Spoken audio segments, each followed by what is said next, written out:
Let us now understand the solubility equilibria of sparingly soluble salts. So basically in this video, we will be understanding what is the criteria to decide solubility of a salt. Okay, so what conditions are responsible to decide if a salt is soluble, to what extent it is soluble or it is insoluble. So based on solubility, you will be having 5 kinds of salt. I mean, you can categorize them under 5 categories. So the first one is highly soluble salts. Highly soluble salts, the solubility is going to be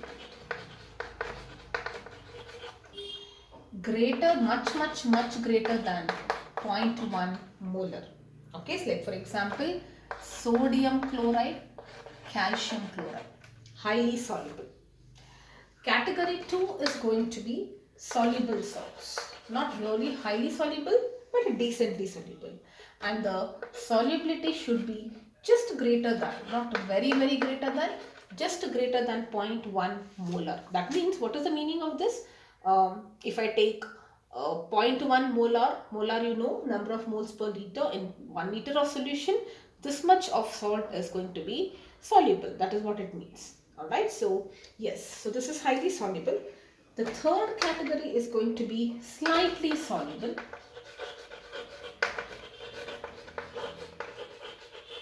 Where the solubility lies between, so solubility lies between 0.01 molar to 0.1 molar.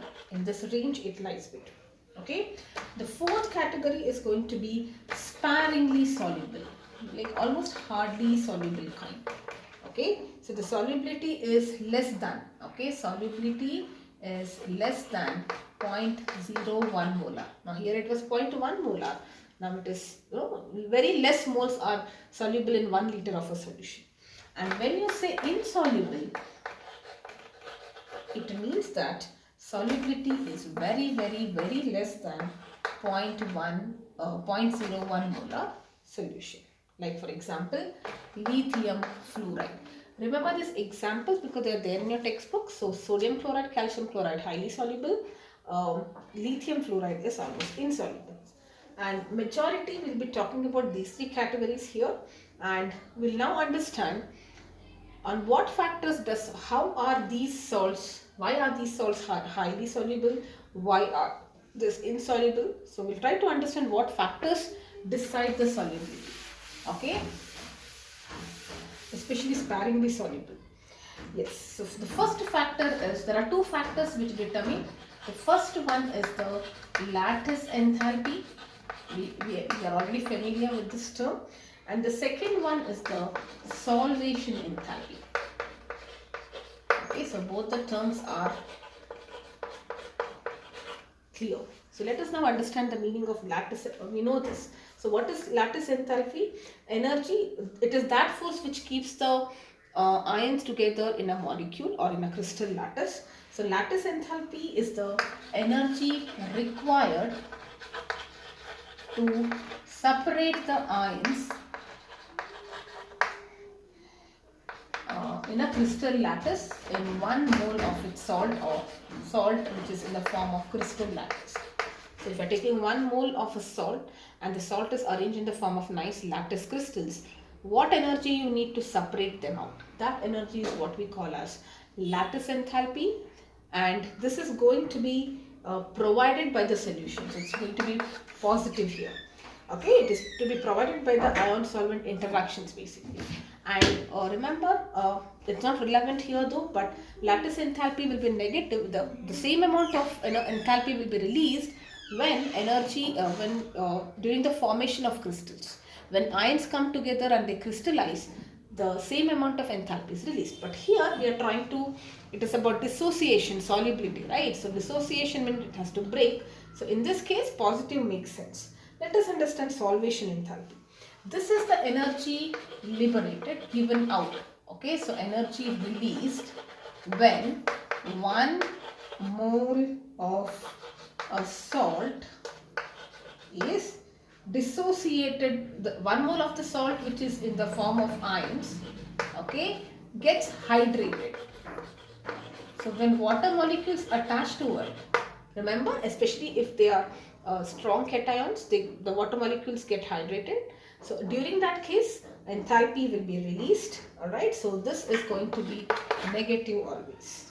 Alright, and solvation enthalpy depends on the nature of the solvent as well. Alright, but yes, let us consider in general. First step is lattice enthalpy. You need to provide heat. In the sense, you don't have to heat it, but this positive indicates in general. See, when you put something, it automatically breaks on its own. Correct? That's the reason is because internally also it has got some enthalpy. Ion solvent interaction. There is an interaction between. I'll write it here. This positive here. Who is providing the heat here? Ion solvent interaction. It is not like you have to heat it. Even if you take sodium chloride and you dissolve it, it dissolves on its own. Correct? But if you heat it, it's faster, of course. That's the reason it's endothermic favors, right? Anyways, yes. So, so in the first case, you're trying to give away heat. You are giving heat to the system in the sense this interaction is giving heat to the system. The ions are dissociated, and once they are dissociated, they get hydrated. Okay. Now, for a covalent, if you are talking about a covalent non-polar solvent, okay, this solvation enthalpy is going to be very, very small. Okay, this is the solvation enthalpy. Covalent and non-polar, like benzene and all that. Okay, benzene, yeah, CCl4 and all that. It is going to be very, very small. But covalent polar solvent, just like water, it is going to be large. What is large? The solvation enthalpy. Okay. Energy released, if you're taking the same salt and you're putting it in water and some non-polar covalent compound, when you put it in water, the energy released for the same product is going to be large. Alright. Therefore, that is the reason we say non-polar solvents. Generally, we have studied this as organic solvents. They cannot dissolve salts because our salts are ionic here. Correct? They cannot dissolve salts. And you know how you studied it? We studied it as like or dissolves like. Water is polar, so ions are also polar, so that's why they dissolve. But now you understand the real reason, right? So what is happening? The solvation enthalpy is smaller there. Alright, so let me write for a salt to be soluble, the condition is that if any salt has to be soluble, the solution enthalpy has to be greater than the lattice enthalpy. Lattice enthalpy is just energy required to break them, but it should get hydrated completely. That means more energy should be released when the water molecules are getting attached. That is when you say it's soluble. Okay. Now the reason why ionic salts are not soluble in non-polar solvents is because the solvation enthalpy is less. Very less amount of enthalpy is released when you take an ionic compound and put it in a non-polar solvent. But water, which is a polar solvent, large amount of heat. That is why polar solvents can dissolve salt. Alright, and what is the condition? The condition is that solvation enthalpy should be greater than the lattice enthalpy. Very logical. Also, if you increase the temperature, solubility increases with temperature. Now you know the reason why. It favors the dissociation because it's endothermic. If you're heating it, it's easier to break and it is very easily becoming soluble. Correct? So it increases. Yes, this is about solubility criteria. Alright, now let us understand solubility product constant. Now you might be thinking there are too many terms. Ionic product of water, you need to remember. Apart from that, it's all equilibrium only. And here also you will say it's equilibrium only. If you remember the name, if you read the name, you can very easily write what it is. Alright, so solubility, it is not going to be another term wherein you need to remember so many things. It is just going to be very simple. Solubility product constant, which is KSP. Okay, this is just abbreviation.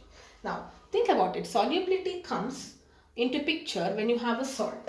Correct? So, let us take a salt which is in solid stage and then you put it in water. You are getting the ions, barium ions plus sulfate ions. Okay, these are the ions. And if you want, you can write water here plus water liquid. Now, what happens? How will you write the equilibrium constant for this? it is going to be the concentration of barium ions into sulfate ions. And do you have something in the denominator? Because one is solid and liquid.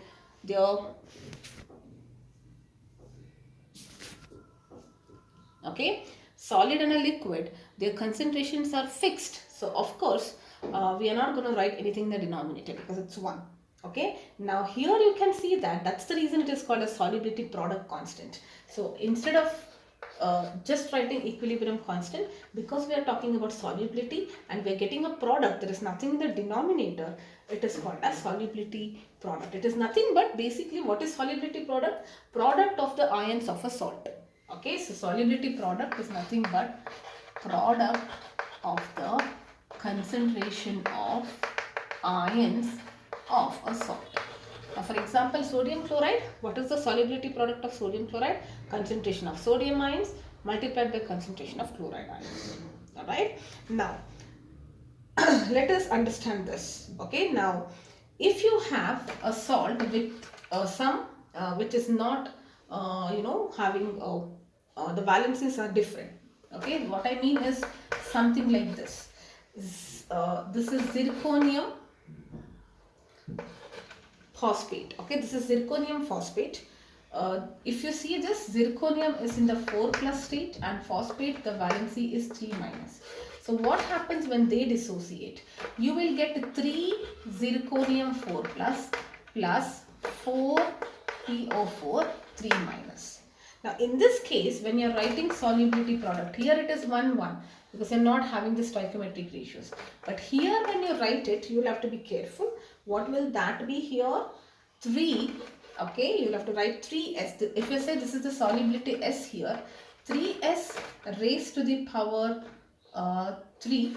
Okay, because there are 3 moles, it will be 3s. Here there are 4 moles, there will be 4s. Raised to the power 3 plus, into, it is product 4s raised to the power 4. Okay, now don't get confused with too many things. Okay, I tell you this zirconium phosphate. You know this, zirconium is 4 plus, phosphate is 3 minus. Okay, now what happens? Since there are 3 atoms of zirconium, it will be 3 zirconium 4 plus, 4 phosphate ions, so 4 PO4 3 minus. Okay, now when you are writing solubility here, this is for 1 mole, we write it as S. Because you are having 3 moles, you write 3s, and here you write 4s. And then the regular raised to their stoichiometric coefficients.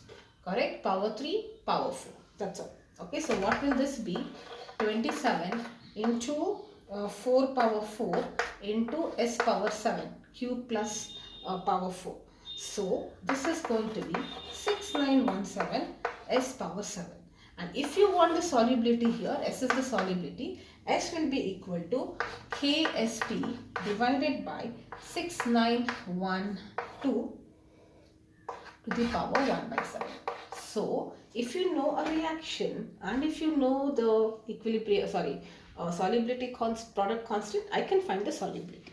And based on the solubility, I can decide. We know the ranges now, whether it is highly, moderately soluble, what is the state.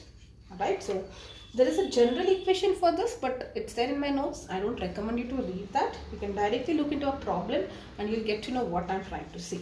So one problem and we are done. And this is example 7.26 of your textbook. Calculate the solubility. You have to find the solubility of A2X3, some general compound, in pure water.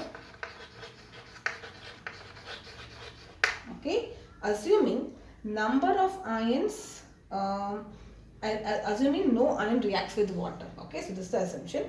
KSP is given to you.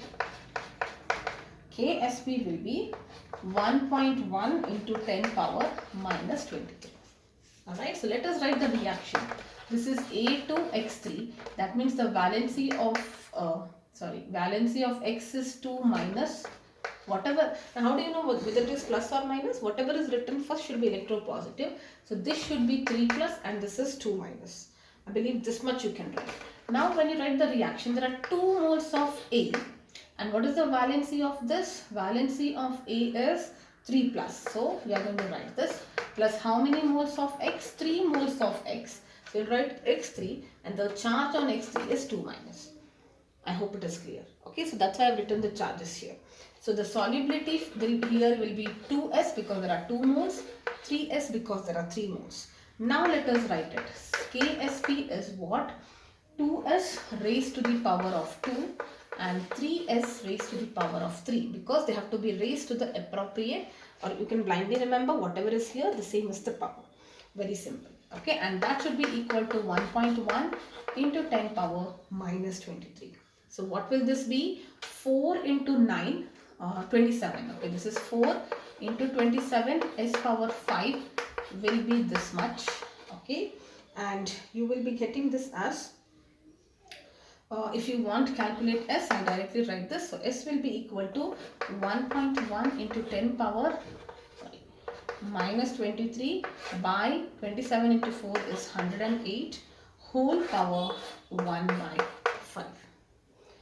Okay, and the final answer is going to be 1 into 10 power minus. So this is how you can get the solubility. I have one last video which talks about ion effect, common ion effect on solubility of ionic salts, and with this we are done with the chapter.